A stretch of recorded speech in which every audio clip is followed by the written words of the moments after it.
ओम नमः शिवाय। शिवलिंग विશે જાણકારી। પૂજન વિધિ। શૌનકજીએ પૂછ્યું, હે સુતજી, પ્રભુ સદાશિવના લિંગની સ્થાપના કઈ રીતે કરવી? તેના લક્ષણો શા છે? તેનું પૂજન કઈ રીતે કરવું? કયા દેશમાં અને કયા કાળમાં કઈ રીતે કરવું? તેની સમજૂતી આપો। સુતજીએ કહ્યું, હે મુનિઓ, લિંગની સ્થાપના યોગ્ય સમયે, પવિત્ર, મંગલ અને જ્યાં પૂજન થઈ શકે તેવા સ્વચ્છ સ્થળે કરવાની હોય છે। લિંગ બનાવવા માટે પથ્થર, ધાતુ અથવા ઉત્તમ માટીનો ઉપયોગ કરાય। ચરલિંગ હોય તો નાનું અને એકાદ આંગળ જેટલું રાખવું, જ્યારે અચરલિંગ હોય તો લિંગનું માપ 12 આંગળ જેટલું રાખવું યોગ્ય ગણાય।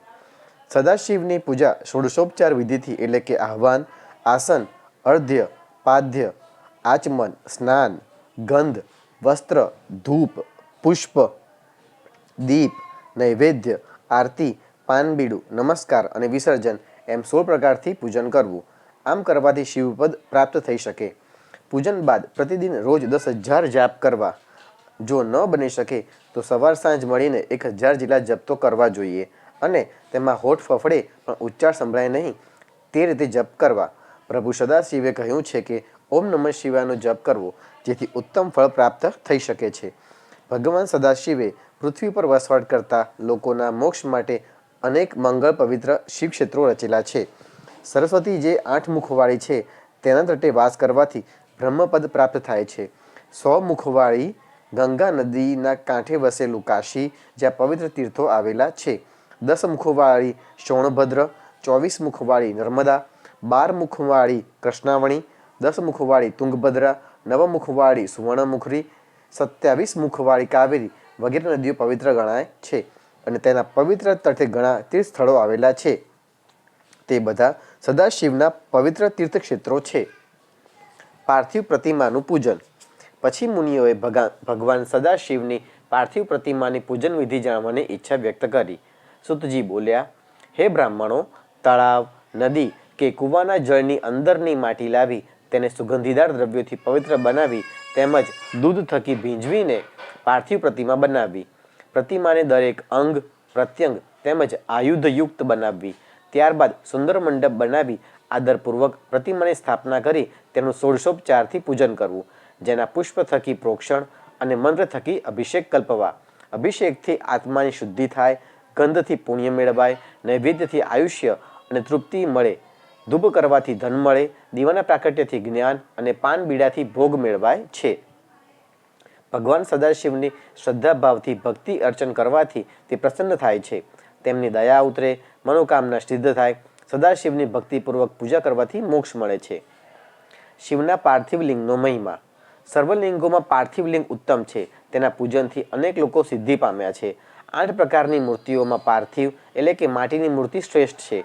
પાર્થિવ લિંગની આરાધના પવિત્ર, ધન્ય, આયુષ્ય વધારનારી, સંતોષ અને પુષ્ટિ આપનારી તથા લક્ષ્મીનો વધારો કરનારી છે, તેથી તેની પૂજા અવશ્ય કરવી જોઈએ।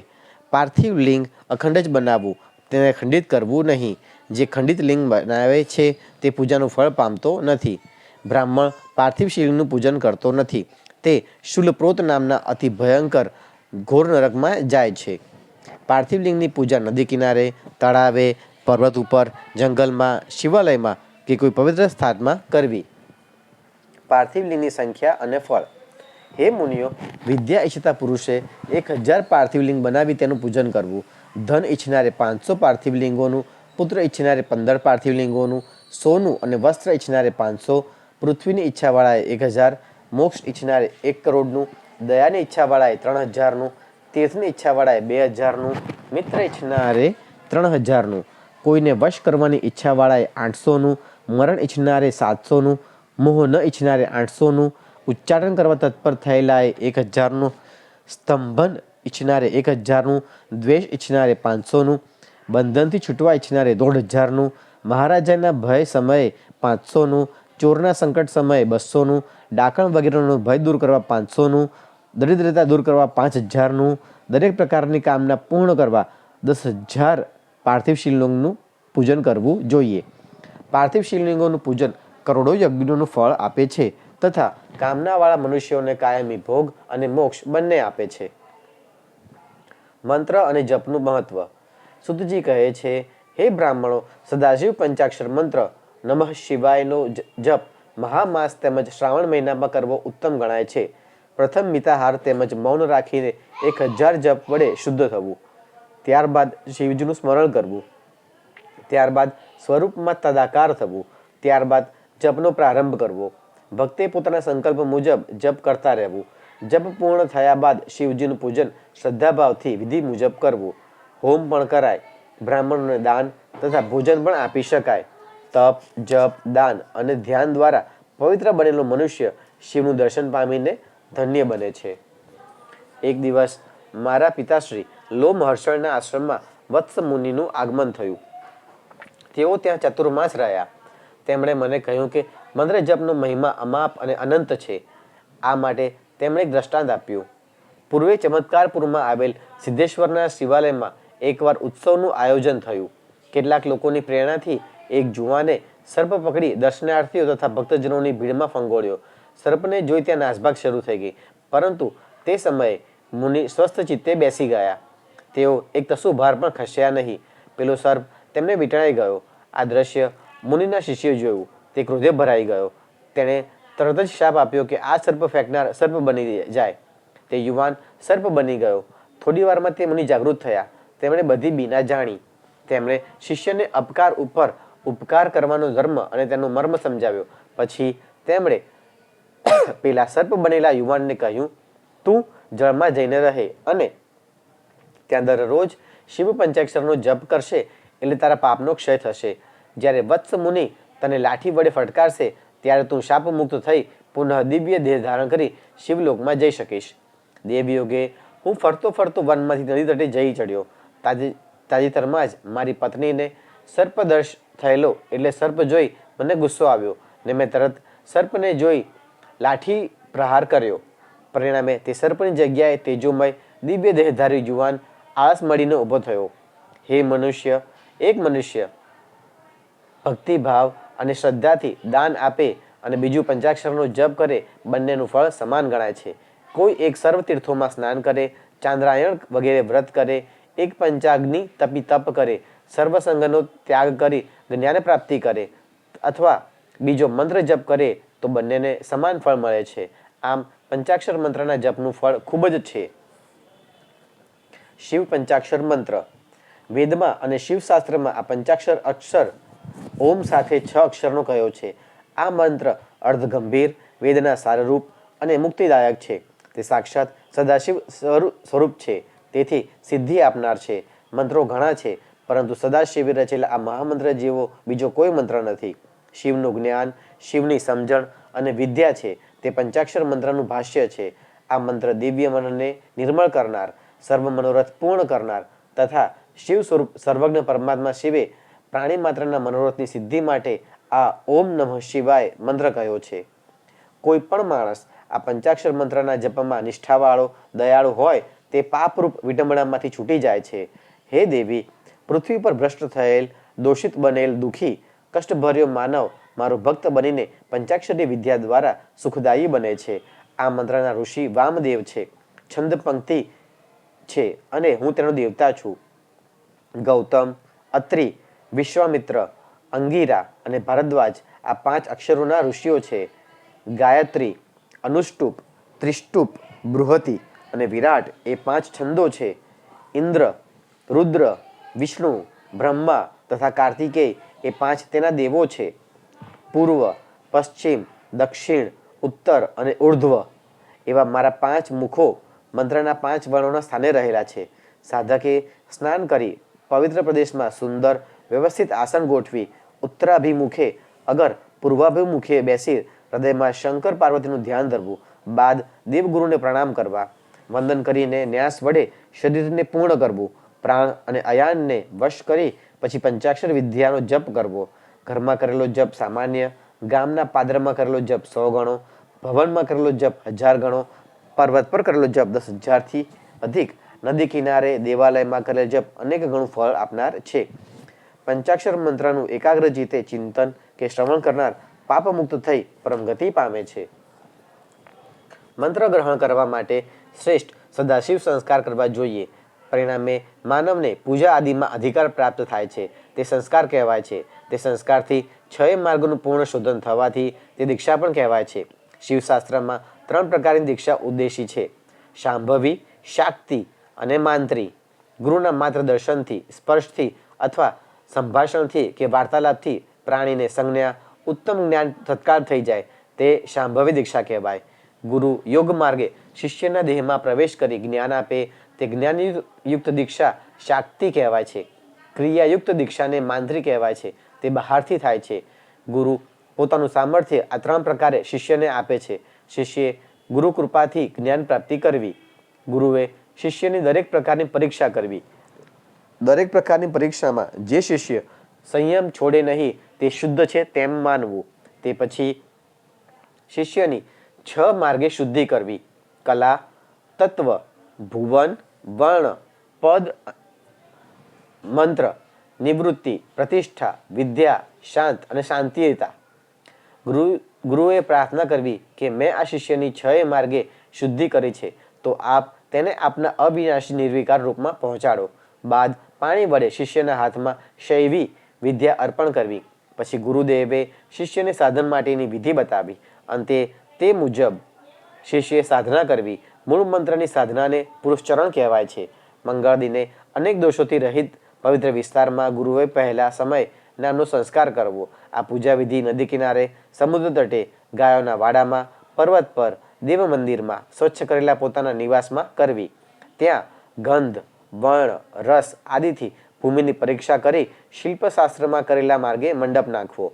એ મંડપની વચ્ચે વેદિકા 8 દિશાઓમાં કુંડો તૈયાર કરવા. તેમાં ઈશાન દિશામાં મુખ્ય કુંડની રચના કરી ધજાઓ ગોઠવવી. વેદીને શણગારવો. શક્તિ મુજબ મંડપ કરવો. આ અંગે ગુરુનું માર્ગદર્શન ખૂબ જ જરૂરી છે. ચોખ્ખા વાતાવરણમાં શ્રદ્ધાભાવથી સદાશિવનું સ્મરણ કરવું. જપવા, વાજિંત્ર વગાડી શુદ્ધ પવિત્ર જ્ઞાનથી સદાશિવનું સ્મરણ અને મંત્ર રટણ કરવું. આ મંત્ર ગુરુદેવના કહ્યા પ્રમાણે કરવો. ગુરુદેવ જ્યારે શિષ્યના કાનમાં મંત્ર ગણગણે ત્યારે તે શિષ્યએ મંત્ર શ્રદ્ધાથી ગણગણવો જોઈએ. ત્યારબાદ ગુરુએ શિષ્યને મંત્રનું શુદ્ધ ઉચ્ચારણ, તેનો અર્થ બતાવી તેને પ્રભુ સ્વરૂપ દર્શાવી પ્રસન્ન બનાવવો જોઈએ. ગુરુએ ભસ્મ આપી શિષ્યને શ્રદ્ધાવાન બનાવવો. તેને મૂળ મંત્રથી મંત્રેલ રુદ્રાક્ષના મણકા, પૂજા માટેની વસ્તુઓ, ધ્યાનના સાધનો શ્રદ્ધાથી આપવા. શિષ્યએ ગુરુના કહ્યા પ્રમાણે સઘળી પૂજન વિધિ નિયમિત કરવી. શિવશાસ્ત્રનું ગ્રહણ, વાંચન તથા શ્રવણ પણ કરવું. નિત્ય નૈમિત્તિક કર્મ: સવારે વહેલા ઉઠી અંબા સહિત ભોળાનાથનું પ્રથમ ધ્યાન ધરી શ્રદ્ધા ભાવથી વંદન કરવા. સૂર્યોદય થાય ત્યારે દાતણ કરી નદી તથા વાવ કૂવાના પાણીએ સ્નાન કરી સ્વચ્છ વસ્ત્રો ધારણ કરી શિવનામ રટવું. શિવ મંત્ર શુદ્ધ ઉચ્ચારણે બોલવો. ગુરુએ માર્ગદર્શન કર્યા પ્રમાણે સ્નાન કરતી વેળા શિવ નામ રટીને પોતાના પર જળનો અભિષેક કરવો. બાદ શિષ્યને તિલક કરવું. શરીરે ભસ્મનું લેપન કરવું. શિષ્યએ રુદ્રાક્ષ ધારણ કરી પૂજા સ્થાને આવી સવાર સાંજ શિવનું પૂજન ગુરુના કહ્યા પ્રમાણે કરવું. પોતાનું મુખ પૂર્વ તરફ અગર ઉત્તર તરફ રાખી શ્રદ્ધાભાવથી શિવ શિવનું નામ રટવું. તેમજ શ્વેતથી માંડી નકુલિશ લગીના તેમના શિષ્યોને તથા ગુરુને વંદન કરી પુનઃ ભગવાન શંકરને વંદન કરવા. શિવ, મહેશ્વર, રુદ્ર, વિષ્ણુ, પિતામહ, સંસાર વૈદ્ય, સર્વજ્ઞ તથા પરમાત્મા એવા 8 નામોનો જાપ કરવો. અગ્નિ કાર્ય: કુંડમાં સ્થંડિલ પર, વેદિકા પર લોઢાના નવા વાસણમાં કે માટીના નવા પાત્રમાં વિધિ મુજબ અગ્નિનું સ્થાપન કરી તેનો સંસ્કાર કરીને તેમાં મહાદેવનું આરાધન કરીને હોમ કર્મ કરવું. કુંડ 2 હાથનો કે માત્ર 1 હાથનો કરવો. તેમજ ગોળ અથવા ચોકડું વેદિકાનું મંડળ કરવું. કુંડ પહોળો તથા ઊંડો તેમજ તેની વચ્ચે 8 પાંખડીનું કમળ 4 આંગળ ઊંચું અથવા 2 જ આંગળ ઊંચું આલેખવું. ગુરુના તથા શાસ્ત્રના માર્ગદર્શન પ્રમાણે અગ્નિ કાર્ય કરીને મહાદેવનું શ્રદ્ધાપૂર્વક પૂજન કરવું. પૂજાના પાત્રો સ્વચ્છ, પૂજા સ્થળે લીંપણ કરવું. સુંદર આસન બનાવવું. શ્રદ્ધાભાવથી સુગંધીદાર દ્રવ્યો આણવા. ગુરુના કહ્યા પ્રમાણે અગ્નિ કાર્ય કરી વિધિસર શિવજીનું પૂજન કરવું. શિવાદેવોનું પણ સ્મરણ કરવું. શિવ ભક્તનું મન શુદ્ધ થતા સદાશિવ પ્રસન્ન રહે છે. શાંત ભાવથી, શાંત મનથી સદાશિવનું પૂજન કરનાર સુખદાયી બને છે. પૂજન પહેલા અને પછી શિવ મંત્રનું રટણ કરવું. વહેલી સવારે ઉઠી આદ્ય માત્રા ઓમકારના અથવા મૂળ મંત્ર પંચાક્ષરનો ઉચ્ચાર કરી મનથી અંબા તથા ગણો સહિત શિવને વંદન કરીને દેશકાળને યોગ્ય શૌચાદિ કર્મ કરી શંખ વગેરેના દિવ્ય શબ્દોથી સદાશિવ તથા શિવાદેવીને જાગૃત કરવા. બાદ ખીલેલા પુષ્પોથી શંકર પાર્વતીની પૂજા કરી પૂર્વોક્ત કર્મ કરવું. નૈમિતિક વિધિ કર્મ. દર મહિનામાં બંને પખવાડિયે આઠમ, ચૌદસ તથા પૂનમ કે અમાસના દિવસે તેમજ હર કોઈ પર્વના દિવસે અયન સમયે વિષુવ, તુલા, મેષ સંક્રાંતિ ટાણે તથા ગ્રહણ સમયે તો ખાસ મોટી પૂજા શક્તિ પ્રમાણે ચોક્કસ કરવી. મહિને યથાશક્તિ પ્રમાણે બૌદ્ધાયને કહેલ વિધિ પ્રમાણે બ્રહ્મકુર્ચ એટલે કે પંચગવ્ય તૈયાર કરી તેનાથી સદાશિવને સ્નાન કરાવવું. ઉપવાસી રહી બાકી રહેલું નમણ પ્રસાદી રૂપે પીવું. પોષ મહિનામાં પુષ્ય નક્ષત્રમાં શિવનું નિરાજન કર્મ કરવું. માઘ માસમાં મઘા નક્ષત્રમાં સમયે ઘી તથા કમળો અર્પણ કરવા. ફાગણ મહિનામાં ઉત્તરા ફાલ્ગુની નક્ષત્રમાં અંત સમયે મોટો ઉત્સવ શરૂ કરવો. ચૈત્ર મહિનામાં ચિત્રા નક્ષત્ર યુક્ત ચૈત્રી પૂનમે હિંચોળાનો ઉત્સવ કરવો. વૈશાખી પૂનમે વિશાખા નક્ષત્રમાં પુષ્પોનો મહાલય કરવો. જેઠ મહિનામાં મૂળ નામના નક્ષત્રે ઠંડો એટલે કે જળનો ઘડો સદાશિવને અર્પણ કરવો. આમ ગુરુના માર્ગદર્શન મુજબ નૈમિતિક વિધિક્રમ કરવાથી ભક્ત પર સદૈવ શિવકૃપા ઉતરે છે. આ લોકમાં સિદ્ધિદાયક કર્મ. આ લોકમાં સિદ્ધિ આપનારું શ્રેષ્ઠ કર્મ હું તમને ટૂંકમાં કહું છું. મંત્રોના અર્થ જાણનારાઓમાં શ્રેષ્ઠ ઉત્તમ મનુષ્યો પ્રથમ મંત્રની બરાબર સાધના કરવી. જેણે મંત્ર સિદ્ધ કર્યો હોય તેવા વિદ્વાને પણ ઉતાવળે આ ઉત્તમ કર્મ કરવું નહીં. આ કર્મનું ફળ મેળવવા કર્મવીરે બ્રહ્મચર્ય પરાયણ રહેવું તેમજ રાત્રિના સમયે હવિષ્યાન્ન ખીર કે ફળો ખાવા. હિંસા આદિ જે શાસ્ત્ર નિષિદ્ધ છે હિંસા મનથી પણ કરવી નહીં. હંમેશા ભસ્મ વડે અંગ પર વિલોપન કરવું. ઉત્તમ વેશ ધારણ કરવો તથા મંગળ પવિત્ર રહેવું. શુભ કાળે જમીનને પવિત્ર કરી ગુરુના માર્ગદર્શન મુજબ શ્રેષ્ઠ કમળ આલેખી તેની રચના કરવી. વિધિઓની કલ્પના કરવી. સોનાનું કે સ્ફટિકનું શિવલિંગ વેદિકા સહિત વિધિપૂર્વક સ્થાપવું. અંબિકા તથા ગણો સહિત શિવજીનું પૂજન કરવું. તે સમયે લિંગમાં મૂર્તિમાન પ્રભુની મહેશ્વરી મૂર્તિ કલ્પવી. આ કર્મ શ્રદ્ધા ભાવથી કરવાથી ભક્ત સુખદાયી બને છે. પૂજનમાં સુંદર પવિત્ર નૈવેદ્ય ધરાવવું. સુગંધીદાર ગુલાબનું જળ અર્પણ કરવું. સુંદર પવિત્ર વસ્ત્રો અલંકારો પણ યથાશક્તિ પ્રભુને ચઢાવી શકાય. મૂળ મંત્રનો જપ છેલ્લામાં છેલ્લી 1,00,000 સંખ્યાએ કરવો. આમ પૂજા ઓછામાં ઓછી 1 વાર અને વધારેમાં વધારે 3 વાર થવી જોઈએ. હોમ પણ દરેક દ્રવ્યની ઓછામાં ઓછી 10 સંખ્યાનો તથા વધારેમાં વધારે 100ની સંખ્યાનો થવો જોઈએ. આમ કરનાર મનુષ્યનો પ્રભાવ જાણીએ અજાણીએ કોઈ પણ જીવને સ્પર્શે તો સુખદાયી બને છે. શિવલિંગના 5 પ્રકારો. શિવલિંગનું પૂજન મંગળ અને પવિત્ર છે. તેના 5 પ્રકારો છે: સ્વયંભૂલિંગ, બિંદુલિંગ, સ્થાપિત લિંગ, ચરલિંગ, ગુરુલિંગ. જેમ વૃક્ષનો અંકુર પૃથ્વીમાંથી આપોઆપ બહાર આવે છે તેમ સદાશિવ લિંગ સ્વરૂપે સ્વયંભૂ પ્રગટે છે. તેથી સ્વયંભૂ લિંગ કહેવાય છે. પોતાના હાથે લખાયેલા યંત્રમાં અથવા કોઈ વસ્તુમાં શિવનું આહ્વાન કરીને પૂજન કરવું તે બિંદુલિંગ કહેવાય છે. બ્રાહ્મણોએ, રાજવીઓએ તેમજ ધનિકોએ કુશળ કારીગર પાસે તૈયાર કરાવીને લિંગની મંત્ર થકી પ્રતિષ્ઠા કરાવી હોય તેને સ્થાપિત લિંગ કહેવાય છે. દેહના અંગો જેવા કે નાભી, નાકનું ટેરવું, શિખા, હૃદય વગેરેમાં આધ્યાત્મિક એટલે કે આત્મા સંબંધી લિંગની કલ્પના કરવામાં આવે તેને ચરલિંગ કહેવાય છે. ગુણોના વિકારોને દૂર કરે તે ગુરુ. તેથી વિદ્વાન પંડિતો ગુરુનું જે શરીર છે તે ગુરુલિંગ ગણાય છે. ગુરુની પૂજા એટલે શિવનું પૂજન. બિલીપુત્રનો મહિમા. સદાશિવના લિંગ પર બિલ્વપત્ર ચઢાવવાથી સદાશિવ સદૈવ પ્રસન્ન રહે છે. તેની કૃપા ભક્તો પર ઉતરે છે. બિલ્વની ઉત્પત્તિની કથા આ પ્રમાણે છે. એકવાર દેવી ગિરિજા વિશાળ લલાટ પર પરસેવાનું બિંદુ ઉપસ્યું. દેવીએ તેને લૂછીને જમીન પર ફેંક્યું. તે પરસેવાના બુંદ વડે વિશાળ વૃક્ષ થયું. એક દિવસ ફરતા ફરતા દેવીએ તે ઘટાદાર વૃક્ષને જોયું. દેવીએ તે વૃક્ષનું નામ રાખ્યું બિલ્વ. બિલ્વના પાંદડા વડે ભગવાન શિવજીનું ભાવપૂર્ણ પૂજન કરાય છે. બિલ્વના ક્યારાને જળથી ભરપૂર રાખવો જોઈએ. વૃક્ષનું જતન કરવું, પૂજન કરવું, અર્ચન કરવું. આમ કરવું એટલે જ શિવ પૂજન. ત્યાં દીવો પણ પ્રગટાવાય. બિલ્વ વૃક્ષના મૂળમાં શિવ પાર્વતી, તેના થડમાં દેવી દાક્ષાયણી, શાખાઓમાં મહેશ્વરી, પત્રોમાં પાર્વતી, ફળમાં કાત્યાયની, છાલમાં ગૌરી અને પુષ્પમાં ઉમાદેવીનો વાસ રહેલો છે. તેના કાંટાઓમાં 9 કરોડ ક્ષત્રિયોનો ભંડાર છે. શિવલિંગ પર બિલ્વ ચઢાવતી વખતે નીચેનો મંત્ર બોલીને બિલ્વ ચઢાવવું જોઈએ. વળી તે અખંડ ત્રિદલ હોવું જોઈએ. ત્રિદલમ ત્રિગુણાકારમ ત્રિનેત્રમ ચ ત્રિયાયુતમ ત્રિજન્મ પાપ સંહારમ બિલ્વપત્રમ શિવાપર્ણમ. શિવ નામ ભસ્મ રુદ્રાક્ષનો મહિમા. શિવ નામ. હે બ્રાહ્મણ દેવતાઓ, જેના મુખમાંથી નિત્ય શિવ શ્રીનું રટણ થાય છે તેને કોઈ પણ પ્રકારના પાપો સ્પર્શી શકતા નથી. જે ભક્ત પાસે શિવનું નામ, ભસ્મ અને રુદ્રાક્ષ નિત્ય રહે તેવા ભક્તના દર્શન કરવાથી ત્રિવેણી સંગમમાં સ્નાન કર્યાનું પુણ્ય મળે છે. શિવજીનું નામ ગંગા સમાન, ભસ્મ યમુના સમાન અને રુદ્રાક્ષ એ સરસ્વતી સમાન છે. એ ત્રણેયનો સમાગમ સર્વ પાપોનો નાશ કરે છે. જે પાપો કોઈપણ રીતે નાશ પામી શકતા નથી તે શિવ નામ જપવાથી નાશ પામે છે. જે ભક્તો સદૈવ શિવ નામ રટે છે તેને મોક્ષ સુલભ બને છે. ભસ્મ ધારણનું મહત્વ. ભસ્મ ધારણ કરવા માટે અગ્નિ વડે, હોમ વડે ઉત્પન્ન થયેલ ભસ્મ પવિત્ર અને મંગળ છે. બીજા યજ્ઞો અથવા ગાયના છાણામાંથી ઉત્પન્ન થયેલ ભસ્મ તેને ત્રિપુંડ ધારણ કરવા માટે ઉપયોગમાં લેવી. તે ભસ્મને નીચેનો મંત્ર બોલી જળ મિશ્રિત કરી પછી ત્રિપુંડ ધારણ કરવી. ઓમ અગ્નિરીતિ ભસ્મ, વાયુરીતિ ભસ્મ, જલમિતિ ભસ્મ, સ્થલમિતિ ભસ્મ, વ્યોમેતિ ભસ્મ, સર્વમ હવા ઇદમ ભસ્મ, મન એતાની ચક્ષુષીમ ભસ્માની. જળ મિશ્રિત ભસ્મ શરીર પર ધારણ કરવી. જાબલ ઋષિએ કહ્યું છે કે મોક્ષની ઈચ્છાવાળાએ આંડું ભસ્મ ત્રિપુંડ ભૂલથી પણ છોડવું જોઈએ નહીં. શિવ, વિષ્ણુ, બ્રહ્મા તથા ઉમા, લક્ષ્મી, સરસ્વતી એ ત્રણેય આડા ત્રિપુંડ ધારણ કરે છે.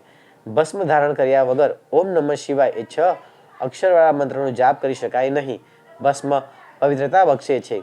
તે ધારણ કરવાથી તમામ તીર્થોની યાત્રાનું તથા સઘળી નદીઓમાં સ્નાન કર્યાનું પુણ્ય મળે છે. રુદ્રાક્ષ ધારણનો મહિમા. રુદ્રાક્ષના દર્શન તથા તેનો સ્પર્શ પવિત્ર અને મંગળકારી છે. તેના સ્પર્શથી, જપથી પાપનો નાશ થાય છે. સુખ, શાંતિ, આનંદ, ઉમંગ અને ઉત્સાહ મળે છે. તે આરોગ્ય અને સુઘડ રાખનાર છે. શિવજીએ અગાઉ દેવતાએ હજારો વર્ષ સુધી તપ આરંભેલું. જ્યારે તેમણે નેત્રો ખોલ્યા ત્યારે ચક્ષુઓમાંથી સરી પડેલા 2 જળબિંદુઓ રુદ્રાક્ષના વૃક્ષ રૂપે સાકાર થયેલા. ભગવાને ભક્તોને તે પ્રસાદ તરીકે આપ્યા. તે ભક્તોએ ધારણ કરી પવિત્ર મંગળ બન્યા. રુદ્રાક્ષ 1 મુખીથી 14 મુખી સુધીના ભેદવાળા હોય છે. તે પ્રત્યેકનું જુદું જુદું મહાત્મ્ય છે. સર્વ ભેદવાળા રુદ્રાક્ષો મંગળકારી, કલ્યાણકારી અને પાવનકારી છે. તે ઇષ્ટ સિદ્ધિ આપનારા ગણાય છે. પ્રભુ શિવજીની આજ્ઞા મુજબ નિત્ય સિદ્ધિ અને મુક્તિ પણ આપે છે. આ અંગેની વિદ્યેશ્વર સંહિતાની કથા સુતજીએ કહી સંભળાવી છે. શિવના વ્રતો. ઋષિઓ કહે છે, હે તાત, સદાશિવના કયા વ્રતથી ભક્તો ભોગ અને મોક્ષ મેળવે છે તે અમને કહો. સુતજી કહે છે, મહાદેવના મત મુજબ 10 વ્રતો મુખ્ય છે. મુખ્ય વ્રતોનું દ્વિજોએ પાલન કરવું જોઈએ. દરેક આઠમે કાળજી રાખી રાત્રિમાં ભોજન કરવું. કાલાષ્ટમીએ ભોજનનો ત્યાગ કરવો. શુક્લ પક્ષની એકાદશીએ દિવસના ભોજનનો ત્યાગ કરવો. કૃષ્ણ પક્ષની એકાદશીએ મારું પૂજન કર્યા બાદ રાત્રિમાં ભોજન કરવું. પરંતુ શિવનું વ્રત કરનારાઓએ કૃષ્ણ પક્ષની 13એ ભોજન કરવું નહીં.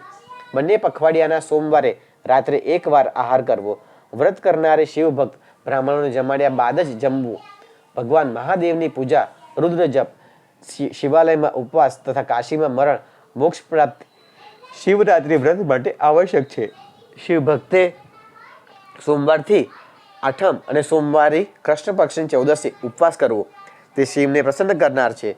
તેમાં શિવરાત્રિનું વ્રત ઉત્તમ છે. તે દિવસે સવારે વહેલા ઉઠી સ્નાન કરીને શિવાલયમાં જઈ નમસ્કાર કરી વ્રત કરવાનો સંકલ્પ કરવાથી નિર્વિઘ્ને વ્રત પાર પડશે. પૂજાની સામગ્રી વડે મંત્રોચ્ચાર સાથે શિવલિંગ સ્થાપી વિવિધ સ્તોત્રોથી શિવને સંતુષ્ટ કરવા. શિવરાત્રિ મહાત્મ્યનો પાઠ કરી આહ્વાનપૂર્વક ક્રમવાર પૂજન વિસર્જન કરવું. બીજે દિવસે બ્રાહ્મણો તથા સાધુઓને ભોજન કરાવી પછી પોતે આહાર કરવો. શિવરાત્રિએ પ્રત્યેક પહરે ભક્તોએ વિશેષ કરીને શિવ પૂજા કરવાની હોય છે. પહેલા પ્રહરે સ્થાપન કરેલા શિવનું પૂજન કરવું. શુદ્ધ ભક્તિભાવે જુદા જુદા મંત્રોચ્ચાર કરી પંચદ્રવ્યો અર્પી જળધારા કરવી. ત્યારબાદ ગુરુએ આપેલા મંત્ર સહિત ચંદન, ચોખા અને કાળા તલ શિવલિંગ પર ચડાવ્યા બાદ કમળ અને કરેણના પુષ્પો શિવ પર ચડાવવા. તે પુષ્પો ઓમ લગાવી 8 નામ મંત્રો જેવા કે ભવ, શર્વ, રુદ્ર, પશુપતિ, ઉગ્ર, મહાન, ભીમ તથા ઈશાન વડે ચડાવવા. પછી ધૂપ, દીપ, દીવો તથા નૈવેદ્ય અર્પણ કરવા. પ્રથમ પ્રહરે પકવાન નૈવેદ્ય ધરાવવું. પછી અર્ધ્ય તથા શ્રીફળ અર્પણ કરીને પાનમીડું નિવેદન કરવું. પછી મંત્ર જપ કરી 5 શિવભક્ત બ્રાહ્મણોને જમાડવા. પછી શિવ પૂજાનું ફળ શિવને અર્પણ કરી વિસર્જન કરવું. આમ પ્રત્યેક પ્રહરનું પૂજન કરવું. બીજા પ્રહરને અંતે દૂધપાકનું નૈવેદ્ય, ત્રીજા પ્રહરને અંતે માલપુડાનું, ચોથા પ્રહરને અંતે મિષ્ટાન અને અડદના વડાનું નૈવેદ્ય ધરાવવું અને પ્રાર્થના કરવી, હે શિવ, જ્યાં આપણું પૂજન ન થતું હોય ત્યાં મારો જન્મ ન થાવો. પછી બ્રાહ્મણ પાસે તિલક કરાવી આશીર્વાદ મેળવવા. આ વ્રત દુઃખોનો નાશ કરનાર, લોકમાં સુખ આપી અને પરલોકમાં મોક્ષ પ્રાપ્તિ કરાવે છે. શિવરાત્રિનું વ્રત દર મહિને કરી 14 વર્ષ સુધી કરવું જોઈએ. તેમાં વદ એટલે કે 13સે એકવાર જમવું અને 14સે ઉપવાસ કરી પૂર્ણ કરવું. શિવરાત્રિને દિવસે નિત્ય વિધિ કર્યા બાદ શિવાલયે જઈ વિધિપૂર્વક પૂજા કરી ગૌરી તિલક નામે મંડળમાં લિંગતોભદ્ર મંડળ આલેખવું તથા મંડપની અંદર સર્વતોભદ્ર મંડળ રચવું. તેમાં પ્રજાપત્ય નામના શુભ કળશોને મંડળની બાજુમાં અને કળશોની વચ્ચે બીજો એક સોનાનો કળશ બરાબર સ્થાપવો. વ્રતધારી મનુષ્ય સોનાના કળશ પર માતા પાર્વતી સહિત સદાશિવની સોનાની મૂર્તિ બનાવીને સ્થાપવી. પ્રત્યેક પહરે વિધિપૂર્વક પૂજન કરી રાત્રિ પૂર્ણ વિતાવવી. સવારે હોમ અને શક્તિ પ્રમાણે પ્રજાપતિને વિદાય કરી બ્રાહ્મણોને ભોજન કરાવી અને દક્ષિણા આપવી. બ્રાહ્મણોને ગાયનું વાછરડા સહિત દાન કરવું. શિવની મૂર્તિ, વસ્ત્રો, અલંકારો સહિત પોઠિયા પર બિરાજ્યા હોય તે બ્રાહ્મણોને દાનમાં દેવી. પછી વ્રતમાં રહી ગયેલી અપૂર્ણતા પૂર્ણ કરવા મહાદેવને પ્રાર્થના કરવી અને વ્રતની સફળતા માટે સ્તુતિ કરવી. આ રીતે વ્રતનું ઉદ્યાપન પૂજન કરવાથી મનોકામનાઓ પૂર્ણ થાય છે, મનવાંછિત ફળ મેળવે છે. શિવરાત્રિ વ્રતની કથા. એક સમયે ગુરુદ્રુહ નામનો ભીલ વનમાં શિકાર કરી મુસાફરોને લૂંટી જીવન પસાર કરતો હતો. શિવરાત્રિને દિવસે તેની પત્નીએ ખાવા માટે કકળાટ કર્યો. આથી ભીલ ધનુષ્ય લઈ વનમાં ગયો અને સરોવરમાંથી પાણીનું પાત્ર ભરી લીલીના વૃક્ષ પર ચડી ગયો ને કોઈ પ્રાણીના આગમનની રાહ જોવા માંડ્યો. એટલામાં રાત્રિના પ્રથમ પ્રહરે હરણીને આવેલી જોઈ તેને મારવા ધનુષ બાણ ચડાવ્યું, જેથી હલનચલનને કારણે તેના પાણીના પાત્રમાંથી થોડું પાણી અને વૃક્ષ પરથી બીલીના પાન નીચે ખરી શિવલિંગ પર પડ્યા અને આપોઆપ પહેલા પ્રહરની ભોળાનાથની પૂજા થઈ ચૂકી. પારધીને જોઈ હરણીએ વિનંતી કરી, મારા માસી તમારા કુટુંબનું ભોજન મળે અને તમે તૃપ્ત થાઓ તેથી અધિક શું?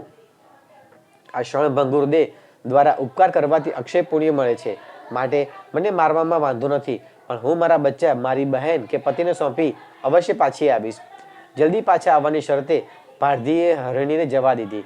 બીજા પ્રહરે પણ બીજી હરણીને જોઈ પારધી તેને મારવા જતા પહેલાની માફક બીલીના પાન અને પાણી શિવલિંગ પર પડતા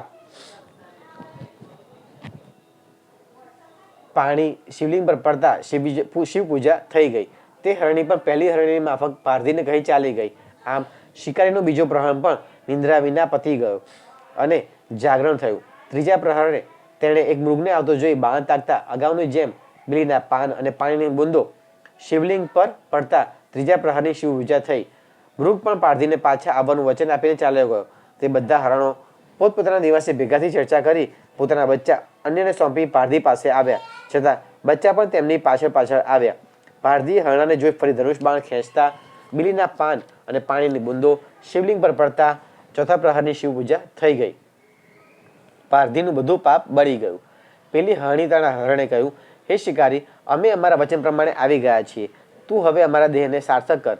પારધીને શિવ પૂજાને પ્રભાવે જ્ઞાન પ્રાપ્ત થયું. તે વિચારવા લાગ્યો, આ મૃગ જ્ઞાનહીન પશુ હોવા છતાં તેમની સદવૃત્તિ ધન્યવાદને પાત્ર છે, કારણ તેઓ સ્વેચ્છાએ પોતાનું શરીર અર્પણ કરી મારા જેવા માનવી પર પરોપકાર કરવા તૈયાર થયા છે. જ્યારે મેં મનુષ્ય જન્મ મેળવી શું પ્રાપ્ત કર્યું? તેણે તરત જ હરણાઓને જતા રહેવા કહ્યું.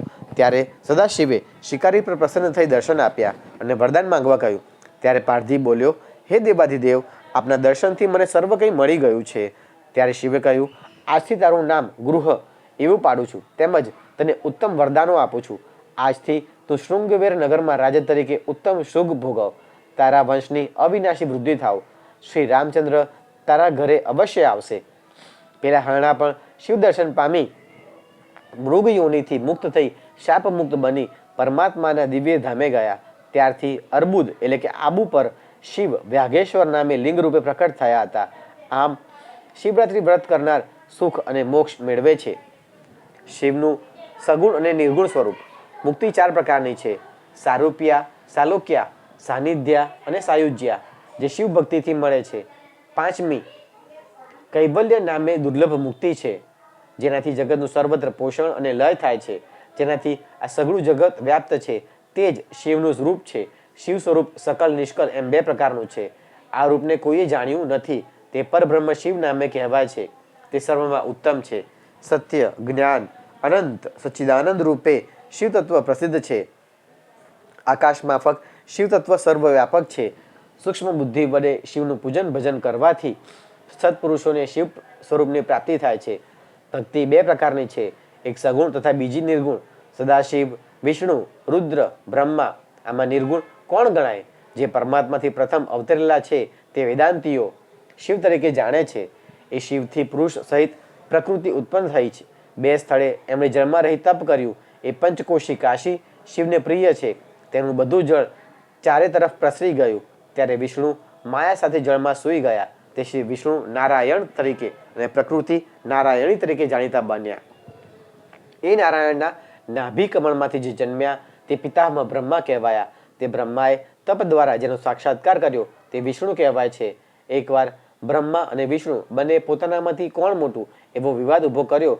ત્યારે તેના નિર્ગુણ શિવે જે રૂપ પ્રકટ કર્યું તે મહાદેવ નામે પ્રસિદ્ધ થયું. તેમણે કહ્યું, હું રુદ્ર બ્રહ્માના લલાટમાંથી પ્રગટીશ અને તે જ રીતે રુદ્ર ભાવિકો પર અનુગ્રહ કરી સાકાર રૂપે પ્રગટ્યા.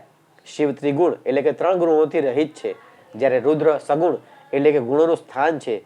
જેમ સોનું અને દાગીનામાં કોઈ ભેદ નથી, તેમ શંકર અને રુદ્રમાં કોઈ ભેદ નથી. બંને એક જ છે. બંનેના રૂપ અને કાર્ય સમાન છે અને બંને એક સરખા રૂપે ભક્તોને ઉત્તમ ગતિ આપે છે. પ્રકૃતિથી અવતરેલા વિષ્ણુ આદિ બધા રુદ્રમાં લય પામે છે, પરંતુ એ રુદ્ર વિષ્ણુ આદિમાં મળીને લય પામતા નથી. આ સમગ્ર જગત શિવમય છે. બ્રહ્માથી માંડી ઘાસ સુધી બધું શિવ સ્વરૂપ છે. સૃષ્ટિની પૂર્વે, મધ્યમાં, અંતે અને શૂન્ય વખતે શિવ રહેવાના. તેથી તેમને સગુણ જાણવા, તેમજ તેઓ શક્તિમાન હોવાથી સગુણ નિર્ગુણ એમ તે પ્રકારે થાય છે. શિવ અનંત છે, અમાપ છે. તેઓ સાક્ષાત મહાકાળી વડે આશ્રિત હોય પોતે જ મહાકાળ છે. તેનાથી બધું વ્યાપ્ત છે. ઉમા સંહિતા. ઉપમન્યુએ શ્રી કૃષ્ણને કહેલ શિવ મહિમા. અગાઉ વસુદેવના પુત્ર શ્રી કૃષ્ણ પુત્ર પ્રાપ્તિ માટે કૈલાસ પર શિવને ધ્યાનમાં રાખી તપ કરવા ગયા હતા. ત્યારે ઉપમન્યુએ તપ કરતા હતા. શ્રી કૃષ્ણએ તેમને શિવનું મહાત્મ્ય પૂછ્યું. ત્યારે ઉપમન્યુએ કહ્યું, હું તપ કરી રહ્યો છું. તે દરમિયાન મેં શિવજી, તેમના આયુધો, વિષ્ણુ આદિ દેવો વગેરેને દર્શન કર્યા છે. તેઓ બ્રહ્મા આદિ 3 અંશો સાથે અદ્ભુત સ્વરૂપવાળા, એક ચરણવાળા, નિત્ય સુખદાયી, અવિનાશી અને નિર્વિકાર, મોટી દાઢોવાળા, જ્વાળાઓથી વ્યાપ્ત મુખો વડે શોભતા તેમજ પ્રકાશમાન, ઉત્તમ અસ્ત્રોયુક્ત, અનેક મંત્રોવાળા અને બીજા 1000 ચરણવાળા શંકરનું મેં દર્શન કર્યું હતું. આવા સ્વરૂપે શિવ સ્થાવર જંગમ સહિત દરેક પ્રાણી પદાર્થનો વિનાશ કરે છે. શિવજીનું વિજય નામે ત્રિશૂળ 3 લોકમાં જાણીતું છે. તે સર્વ શસ્ત્રો તથા અસ્ત્રોનો નાશ કરનાર છે. તે સૂર્ય, ચંદ્ર તથા તારામંડળને ભેદી શકે, સમંદરને સૂકવી શકે તથા પૃથ્વીને ચીરી શકે તેવા પ્રબળ ત્રિશૂળે યુવનાશ્વના પુત્ર ચક્રવર્તી મહાતેજસ્વી મહાદાતાનો સૈન્ય સહિત નાશ કર્યો હતો. તેમજ ગર્વિષ્ઠ હૈહય રાજા તથા લવણાસુરનો પણ નાશ કર્યો હતો. ભૃગુવંશી પરશુરામને જે બળ પ્રાપ્ત થયું હતું તે આ શિવ બળ છે. ત્યારે પુરુષાકાર ધારણ કરતા રુદ્રદેવને મેં 2000 ભુજાઓવાળા, 1000 મુખવાળા, સુદર્શન ચક્રવાળા, 2000 નેત્રવાળા, તેજસ્વી, પ્રકાશમાન તથા 3 લોકને બાળી નાખવા સમર્થ જોયા હતા. તેઓ 1000 ચરણોથી યુક્ત, કરોડો સૂર્ય સમાન, વજ્ર સમાન, મહાન કાંતિમાન, પિનાક ધનુષ, તલવાર ધારણ કરનાર તથા તેજસ્વી સિંધુ સમાન એમને જોયા હતા.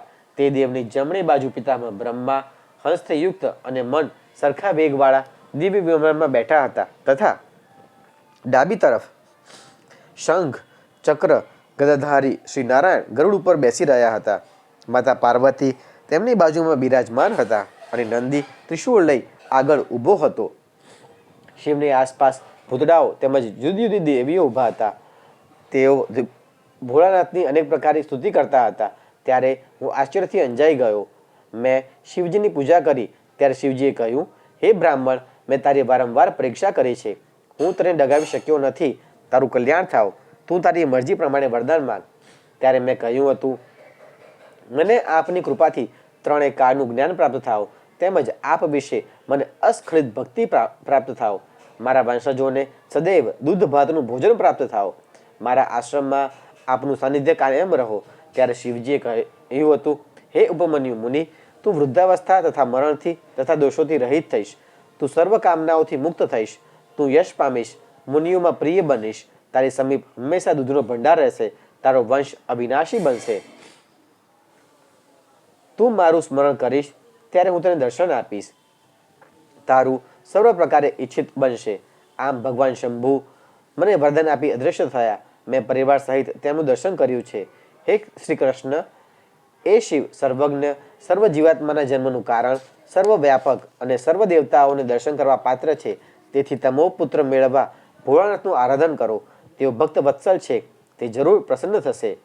આગળ ઉપમન્યુએ કહ્યું, હે યદુવંશી, અગાઉ હિરણ્યકશિપુએ ભોળાનાથની 10 લાખ વર્ષો સુધી તપશ્ચર્યા કરી દેવોનું ઐશ્વર્ય મેળવીને ભોગવ્યું હતું.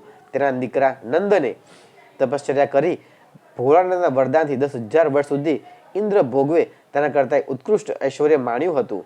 વિષ્ણુનું ઘોર સુદર્શન ચક્ર અને ઇન્દ્રનું વજ્ર પણ તેના અંગો સાથે ટકરાવાથી ભાંગી ગયા હતા.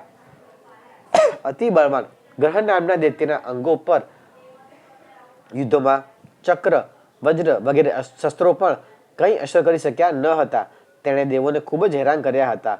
ભોળાનાથે પ્રસન્ન થઈ વિદ્યુતપ્રભ અસુરને 1 લાખ વર્ષ સુધી ત્રણેય લોકનું ઐશ્વર્ય, 10,000 પુત્રો આપી પોતાનો સેવક બનાવ્યો હતો અને કુશદ્વીપ ખંડનો રાજા બનાવ્યો હતો.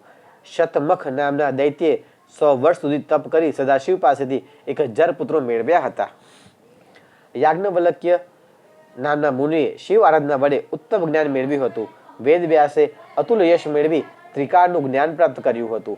ઇન્દ્ર વડે તિરસ્કારેલ બાલખિલ્ય ઋષિઓએ શિવભક્તિ દ્વારા ગરુડની પ્રાપ્તિ કરી હતી. શિવાગ્નિથી સર્વત્ર જળ શોષાયું ત્યારે દેવોએ સમકપાલ નામે યજ્ઞ દ્વારા શિવ કૃપાથી જળ મેળવ્યું હતું. અત્રિ ઋષિની પત્ની અનસુયાએ 300 વર્ષ સુધી આહાર છોડી સાંબેલા પર સૂઈ જઈ મહાદેવની કૃપાથી દત્તાત્રેય, ચંદ્ર તથા દુર્વાસા નામના 3 પુત્રો મેળવ્યા હતા. ઉપરાંત તેણે ચિત્રકૂટ પર્વત પર ગંગાને વહેવડાવી હતી. વિકર્ણે શિવને પ્રસન્ન કરી ઘણી બધી સિદ્ધિઓ મેળવી હતી તથા ચિત્રસેન રાજાએ અતુલ બળ તેમજ શ્રીકર નામના ગોપીપુત્રે પરમ સિદ્ધિ મેળવી હતી. સીમંતીની રાણીનો પતિ ચિત્રાંગદ યમુનામાં ડૂબી જવા છતાં શિવકૃપાથી મર્યો ન હતો. તે તક્ષક નાગને ઘેર જઈ તેની મિત્રતા પામી પ્રસન્ન થઈ ધનવાન બની પાછો આવ્યો હતો. તેની પત્ની શ્રાવણ માસના 16 સોમવારનું વ્રત કરી અખંડ સૌભાગ્યનું વરદાન પ્રાપ્ત કરી ચૂકી હતી. વ્યભિચારણી ચંચુકા ગોકર્ણ બ્રાહ્મણ પાસેથી સદાશિવની ધર્મકથા સાંભળી શ્રેષ્ઠ ગતિ પામી હતી અને તેનો પતિ બિંદુગ નરાધમ પાપી હોવા છતાં શિવપુરાણ સાંભળી શિવની ગતિને પામ્યો હતો. પિંગલા નામની વૈશ્ય તથા મંદર નામનો બ્રાહ્મણ ભોળાનાથના ઉત્તમ પૂજન દ્વારા દિવ્ય ગતિને પામ્યા હતા. મહાનંદ નામની વૈશ્યા સદાશિવના ચરણમાં આસક્ત બની સદગતિ પામી હતી. કૈકઈ અને સાદરા શિવનું વ્રત કરી સુખદાયી બની તેમજ વિમર્ષણ રાક્ષસ શંભુ ભક્તિથી સુખરૂપ બન્યો હતો. ચાંડાલીની સૌમિનીએ અજાણતા શિવ ભક્તિ દ્વારા શિવગતિ મેળવી હતી. મહાકાલ નામના પારધીએ અજાણતાથી શિવ પૂજા દ્વારા સદગતિ મેળવી હતી. શાકલ્ય ઋષિ 900 વર્ષ સુધી શિવરટન કરી પરમ ગતિ પામ્યા હતા. દુર્વાસાએ શિવકૃપાથી શિવ મહિમાનો પ્રચાર કર્યો હતો. ક્ષત્રિય વિશ્વામિત્રે શિવકૃપાથી બ્રહ્મશ્રી બની લોકપિતામહ પદ મેળવ્યું હતું. ટૂંકા આયુષ્યવાળા માર્કંડેય શિવભક્તિથી દીર્ઘજીવી બન્યા હતા. બલિપુત્ર બાણાસુર શિવની બ્રહ્માંડનો નાયક અને શાસક બન્યો હતો.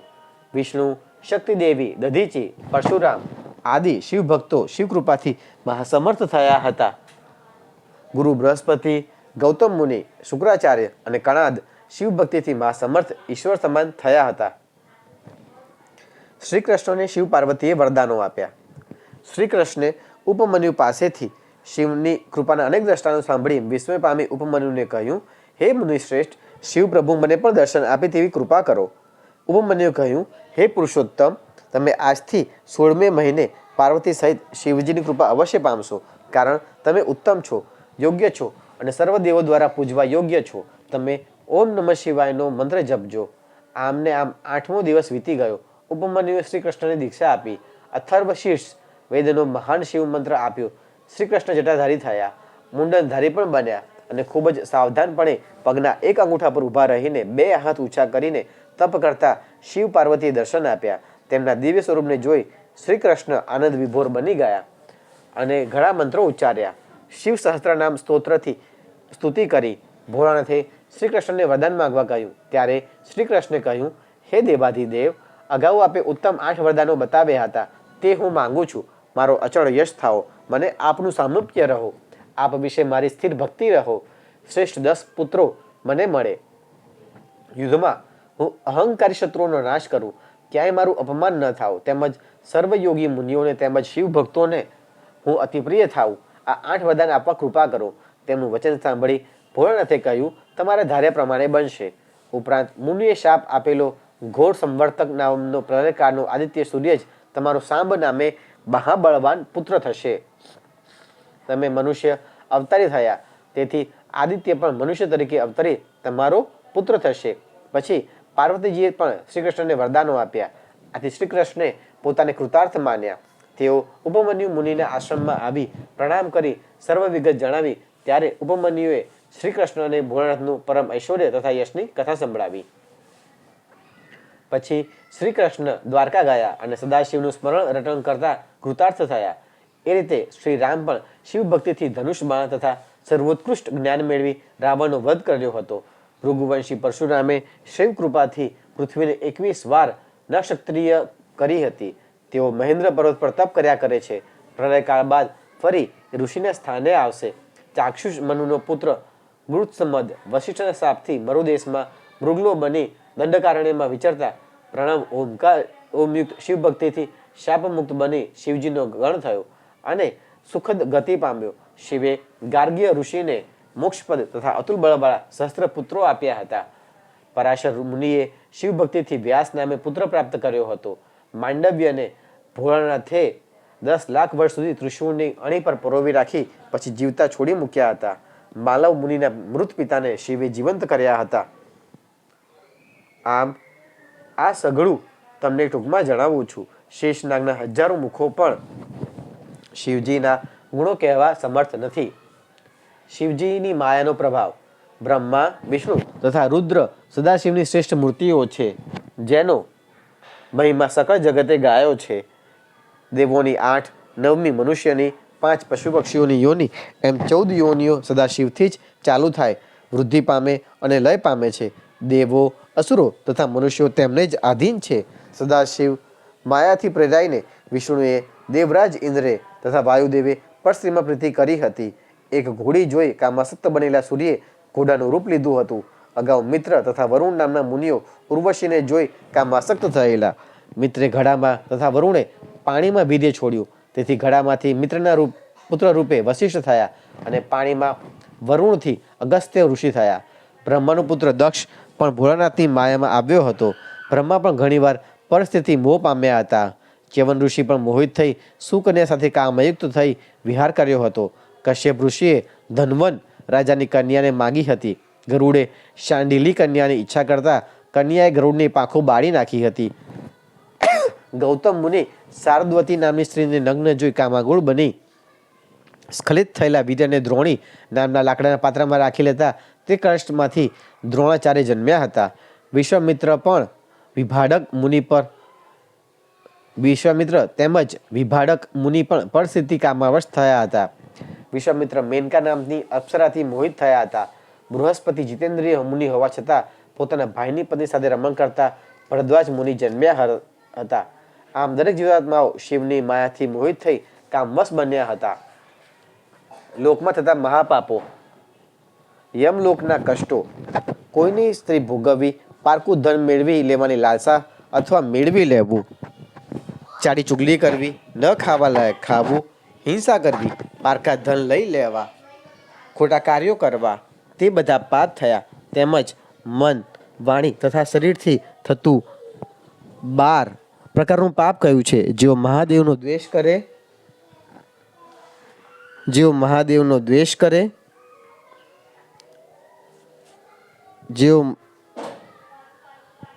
મહાદેવનો દ્વેષ કરે તે મોટું પાપ કરે છે. જેઓ શિવની તપસ્વી માતા પિતાની નિંદા કરે, બ્રાહ્મણના દ્રવ્યનો નાશ કરે, તે પણ પાપના માર્ગે જાય છે.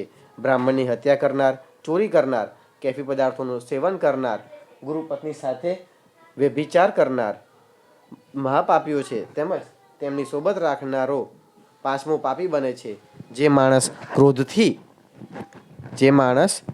ક્રોધથી, લોભથી, ભયથી કે દ્વેષથી બ્રાહ્મણની હત્યા કરવા મર્મભેદક મોટા દોષ જાહેર કરે, તે જે તે વિદ્યાના અહંકારથી સભાની વચ્ચે કોઈ ઉત્તમ બ્રાહ્મણને ઝાંખા પાડવાની કોશિશ કરે, જે પ્રાણે પોતાને ચડિયાતો સાબિત કરે, તે જે ગાયો તથા ગુરુ સહિત બ્રાહ્મણોને વિઘ્ન કરે, આ બધાને બ્રહ્મ હત્યારા કહ્યા છે. ખોટી સાક્ષી પૂરવી, બ્રાહ્મણ સમક્ષ ખોટું બોલવું, અયોગ્ય આચરણ કરવું, ન ખાવા લાયક ખાવું, મૂંગા પ્રાણીઓને પરેશાન કરવા અથવા મારવા, ગરીબોને લૂંટી લેવા, કુંવારી કન્યા સાથે બળાત્કારે મૈથુન કરવું, દારૂ પીનારી કન્યા સાથે મૈથુન કરવું, આ સઘળું પાપ સમાન છે. મનુષ્ય 4 પ્રકારના પાપોથી નરકમાં જાય છે. સર્વ પ્રાણીઓ પરવશ થઈ જઈ એ ત્રાસજનક ભયંકર નરલોકે જાય છે. મનુષ્યે દરેકે પોતે કરેલા કર્મોના ફળ અવશ્ય ભોગવવા પડે છે. જે શુભ કરનાર તથા દયાળુ હોય સુરાજન છે, તે સૌમ્ય માર્ગ યમપુરીના પૂર્વ દરવાજામાં જાય છે. અને જે પાપી દાનરહિત છે, તે ભયાનક દક્ષિણ માર્ગે યમલોકે જાય છે. યમલોક અનેક પ્રકારના આકારવાળો, વિચિત્રતા ધરાવતો 86,000 યોજન દૂર આવેલો છે. એ રસ્તો તીક્ષ્ણ કાંટાવાળો, રેતીથી ઘેરાયેલો, અસ્ત્રાની ધાર જેવો, કાદવ કીચડ યુક્ત, લોઢાની સોય જેવા દર્ભોથી યુક્ત અતિ ઊંચાઈએ આવેલ છે. જેમણે અનેક પ્રકારે લોકોને પીડ્યા હોય, કદી કોઈનું સારું કર્યું ન હોય, સતત અપરાધો કર્યા હોય, તેઓ યમલોકમાં જાય છે. ત્યાં ભૂંડો, દૈત્યો, શિંગડાવાળા પ્રાણીઓ, મદોન્મત્ત હાથીઓનો ટોળા, સુવરો, ઝેરી સર્પો, અજગરો છે. ત્યાં મહાપાપીઓ જાય છે. અંગારાઓ વરસતા ત્રાસ આપે છે, વજ્રપાત વડે પીડાય છે, ભયંકર મેઘોથી ત્રાસ પામે છે. આમ જેઓએ ઘોર પાપ કર્યા, નાના મોટા પાપ કર્યા છે કે કરાવ્યા છે, તેમને નરક યાતના ભોગવવી પડે છે. દાનનું મહાત્મ્ય. મનુષ્ય શુભ કે અશુભ કર્મનું ફળ અવશ્ય ભોગવવું પડે છે. જે બ્રાહ્મણને પાદુકા અથવા જોડાનું દાન કરે, તે અશ્વ પર બેસી, રથનું દાન કરનાર રથમાં બેસી, ફૂલવાડી બનાવનાર પુષ્પક વિમાનમાં બેસી યમલોકમાં યાત્રા કરે છે. શૈયા તથા આસન આપનાર ખૂબ જ આરામદાયક સ્થિતિમાં યમદ્વારે જાય છે. ફૂલછોડનો વિકાસ કરનાર, વૃક્ષો વાવનાર યમલોકમાં છાંયડો મેળવે છે. અનાથો માટે આશ્રમોનું નિર્માણ કરનાર સુખેથી યમલોકમાં જાય છે. દીવાનું દાન કરનાર ઓજસ્વી હોય છે. ઉકાળા તથા દવાનું દાન દેનારા નિરોગીપણે જાય છે. જળદાન કરનારને યમ દ્વારે જળ મળે. થાકેલાના શરીરે માલિશ કરનારા મનુષ્ય યમલોકમાં અશ્વ પર જાય છે. જે માણસ પિતૃઓ, બ્રાહ્મણો, દેવો તથા અતિથિઓને અન્નદાનથી તૃપ્ત કરે, તેને મોટું પુણ્ય ફળ પ્રાપ્ત થાય છે. જળનું દાન સર્વદાનોમાં શ્રેષ્ઠ ગણાય છે, કારણ કે પાણી તૃપ્ત કરનાર છે, જીવન બક્ષનાર છે. તેથી મનુષ્યોએ કૂવા, વાવ, પાળો, તળાવ, સરોવરો બંધાવવા જોઈએ. તેને અનંત પુણ્ય ફળ પ્રાપ્ત થાય છે. તેના બંધાયેલા જળાશયમાં ચોમાસા ટાણે જળ રહે, તેને અગ્નિહોત્રનું ફળ, શરદ ઋતુ ટાણે પાણી રહે ત્યારે 1000 ગાયોના દાનનું ફળ, જેના તળાવોમાં હેમંત ઋતુમાં પાણી રહે, તેને સુવર્ણના દાનવાળા યજ્ઞનું ફળ, તથા વસંત ઋતુ ટાણે પાણી રહે, તેને અતિરાત્ર તથા અશ્વમેઘ યજ્ઞ કર્યાનું ફળ મળે છે. વૃક્ષારોપણ કરનાર અને કરાવનારને પુત્ર પ્રાપ્ત થાય છે અને પરલોકે અક્ષયધામ પામે છે. જે મનુષ્ય પોતાને માટે કે બીજાને માટે અસત્ય બોલતો નથી અને સત્ય ધર્મમાં રહે છે, તેઓ સ્વર્ગે જાય છે. વિદ્વાનો સત્યને શ્રેષ્ઠ ધર્મ કહે છે, પરમ પદ કહે છે, તેમજ પરબ્રહ્મ પણ કહે છે. તપથી યશ, સ્વર્ગ, જ્ઞાન મળે છે. તપને લીધે જ ઇન્દ્ર પોતાનું અને દેવોનું રક્ષણ કરે છે. તપ વડે જ સૂર્ય, ચંદ્ર, નક્ષત્રો, ગ્રહો પ્રકાશે છે. તપ વડે બ્રહ્મા સૃષ્ટિ સર્જે છે. વિષ્ણુ તપથી જગતને પાળે છે. શંકર તપથી જ જગતને સંહારે છે અને શેષનાગ તપ વડે જ પૃથ્વીને ધારે છે. સામાન્ય દાન. દાનો હંમેશા યોગ્ય પાત્રોને જ આપવા જોઈએ, જેથી તે આત્માઓને તારે છે. ગાય, પૃથ્વી તથા વિદ્યા એ તુલાદાન તરીકે વખણાય છે. સોનું, તલ, હાથી, કન્યા, દાસી, ઘર, રથ, મણીઓ, કપિલા ગાયો તથા બળદો આ 10 દાન મહાદાન ગણાય. સોનું દાનમાં આપનારને દેવતાઓ ચારેય બાજુથી સહાય કરે છે. પૃથ્વી સાથે સોનાનું દાન અધિક શ્રેષ્ઠ છે. આ પ્રકારનું દાન દેનાર પરમ ગતિ પામે છે. દાન કરતી વખતે સંકલ્પ કરવો જોઈએ, મેં બાલ્યાવસ્થામાં કે યુવાવસ્થામાં જાણીએ અજાણીએ કરેલા પાપોના પાતકોને તુલા પુરુષ શંકર દૂર કરશે. મારા બાકી પાપો દૂર થાવ અને મેં પુણ્ય ન કર્યું હોય તે પણ મને પ્રાપ્ત થાવ. આમ તે પાપોનો નાશ કરી 14 ઇન્દ્રો થાય તેટલો કાળ સુધી સ્વર્ગમાં રહે છે. 26 પુરાણોનું મહાત્મ્ય. જે માનવી જંગલમાં ફળમૂળ ખાઈ તપ કરે અને જે મનુષ્ય ઋગ્વેદનું એક મંત્ર ભણે તે બંનેને ફળની સમાન પ્રાપ્તિ થાય છે. પુરાણ વાંચનાર કથાકાર ગુરુ સ્વરૂપ છે. તે બ્રહ્મા, વિષ્ણુ તથા મહેશને રજૂ કરે છે, પ્રકાશ પાથરે છે. પુરાણ વાંચનારને પૃથ્વી, ગાય, રથ, હાથી, ઘોડાનું દાન આપે તે મનુષ્ય આ લોક તથા પરલોક સર્વ કામનાઓ તથા અશ્વમેઘ યજ્ઞનું ફળ પામે છે. ખેડેલી તથા ઉત્તમ ફળફૂલ આપનાર જમીન દાન કરનાર આગળ પાછળના 10 વંશજોને તારે છે અને શિવલોકે જાય છે. જે મનુષ્ય મંદિરમાં શિવ, ગણેશ, શ્રી કૃષ્ણ તથા વિષ્ણુના પુસ્તકો વંચાવે તેને અશ્વમેઘ યજ્ઞનું ફળ મળે છે અને તે બ્રહ્મલોકે જાય છે. દેવ સમક્ષ મંત્ર જપ કરનારને 1000 અશ્વમેઘ યજ્ઞોનું ફળ મળે છે. જે શિવ પુરાણ વાંચે કે સાંભળે તે શિવલોકે જાય છે. કળિયુગમાં પુરાણનું શ્રવણ ઉત્તમ ગણાય છે. પુરાણોનું નામ સ્મરણ કલ્પવૃક્ષના ફળરૂપ છે.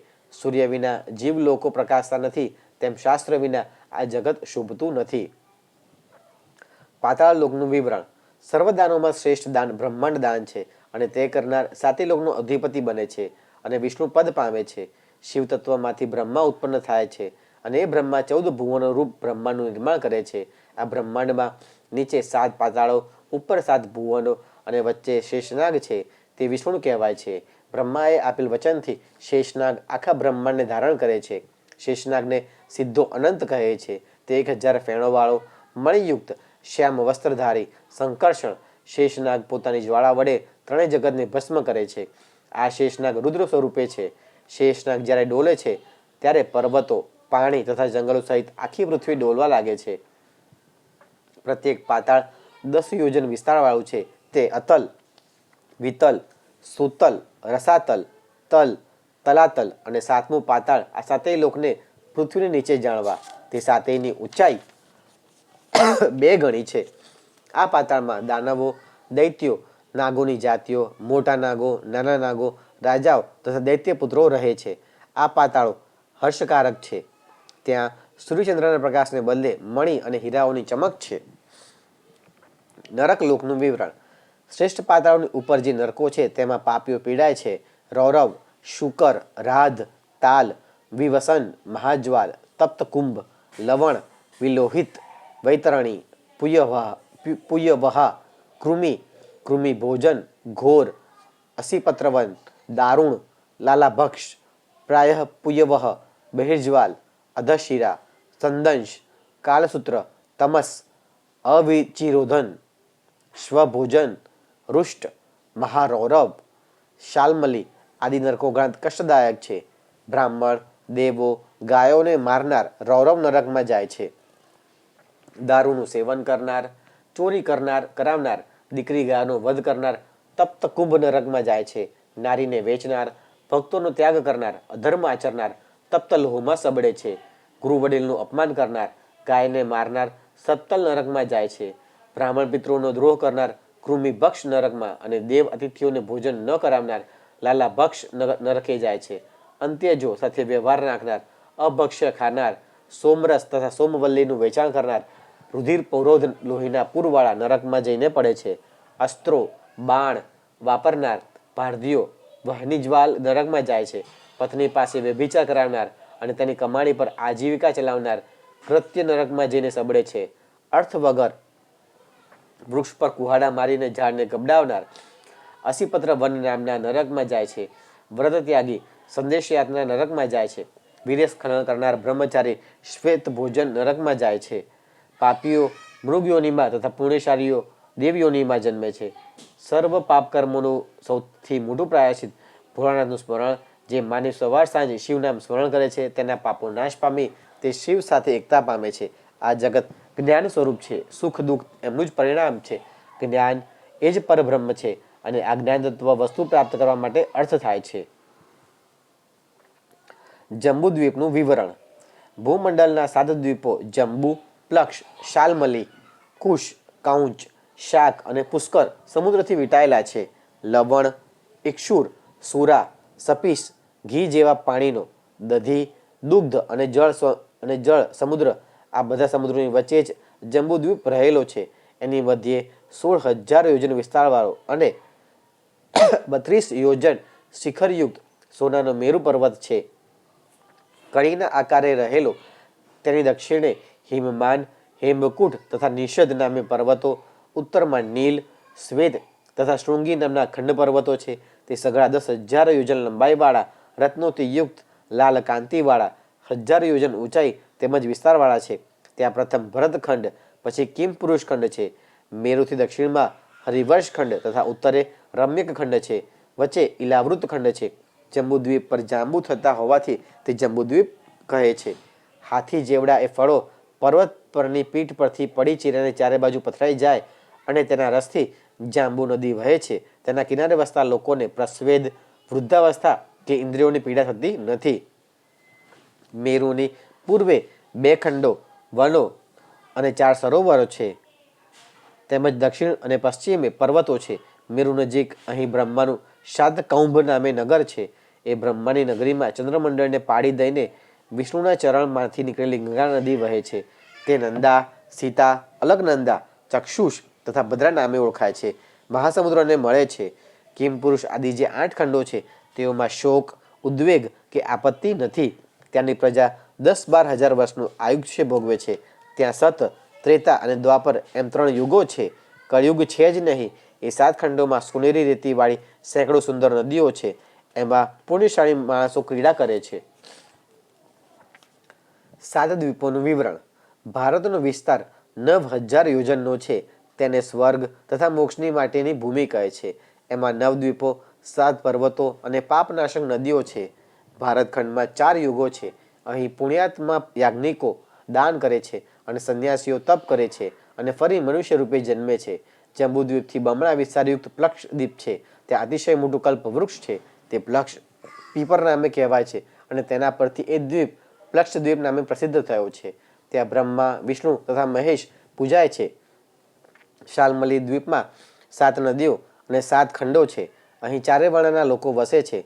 તેઓ ભોળાનાથને પૂજે છે. સુરદ દ્વીપમાં 7 પર્વતો છે અને સોનાની રેતીવાળી હજારો નદીઓ છે.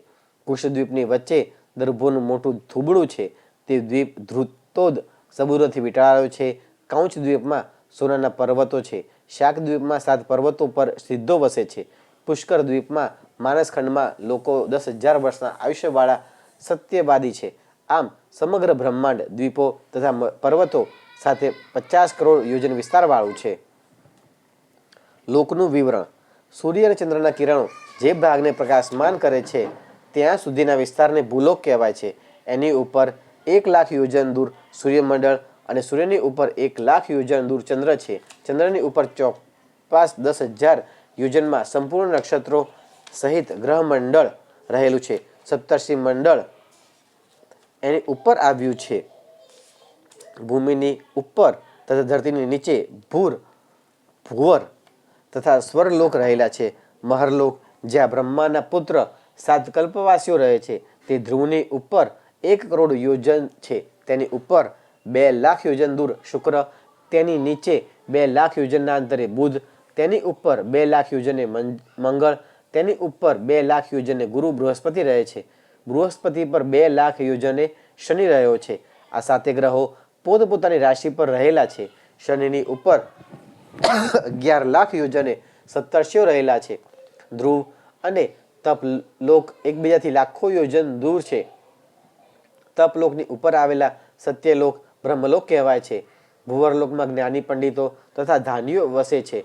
આ બ્રહ્માંડ 10 ગણા જળ, અગ્નિ, વાયુ, આકાશ તથા અંધકારથી વીંટાયેલા છે. ત્યાં અંધકાર તથા મહતત્વથી વીંટાઈને પરમાત્મા રહ્યો છે જે અનંત છે. આવા તો લાખો બ્રહ્માંડો પરમાત્માથી ઉત્પન્ન થાય છે. એમાંથી હજારો અંડજો ઉત્પન્ન થાય છે અને એમાંથી વૃક્ષો, દેવો, શિવમાંથી સૃષ્ટિ સર્જાય છે તથા શિવમાં લય પામે છે. આમ બધી ક્રિયાઓના કરતા પરમાત્મા શિવ છે. બ્રહ્માંડમાં બ્રહ્મલોકની ઉપર વૈકુંઠ લોક છે, જ્યાં વિષ્ણુ વસે છે. તેની ઉપર કૌમાર લોકમાં કાર્તિકેય સ્વામી વસે છે. એની ઉપર ઉમાલોક છે, ત્યાં ત્રણેય લોકના શિવાશક્તિ એકલા શોભી રહ્યા છે, જે નિર્ગુણ નિર્વિકાર હોય શિવરૂપ છે. તેની ઉપર શિવલોકમાં મહેશ્વર બિરાજે છે. તેની ઉપર ગોલોકમાં સુશીલા નામે ગાયોના પાલક કૃષ્ણ બિરાજે છે. શિવલોક અદ્ભુત છે, તેમજ દેવો પૂજે છે. ઓમ નમઃ શિવાય.